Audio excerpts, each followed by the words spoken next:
GS चा एक paper घ्या मित्रांनो, पहिला पेपर घ्या।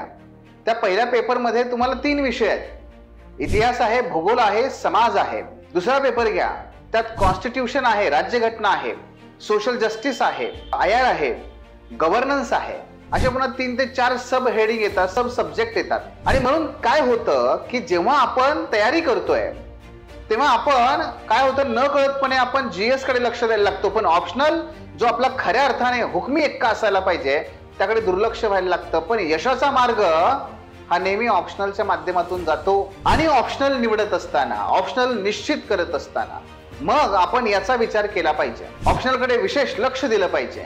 आणि म्हणूनच जर आपल्याला पहिल्या प्रयत्नामध्ये आपल्याला हवी ती पोस्ट मिळवायची असेल, या ऑप्शनल वरती कमांड मिळवणं गरजेचं आहे। जीएस मध्ये मित्रांनो 50% गुण मिळवणं हे सुद्धा हिमालय एवढं मोठं आव्हान असतं। 250 मार्कांचा पेपर आहे आपला, पहिला पेपर, दुसरा पेपर, तिसरा। या सगळ्या पेपर मध्ये 50% गुण मिळवणं सुद्धा हिमालय एवढं मोठं टास्क आहे। पण ऑप्शनल असा आहे की जिथे तुम्हाला या 500 पैकी अगदी 65% गुण मिळतात। आणि हे 65% गुण मग आपल्या हातातले आहेत ना, का सोडायचे त्याला?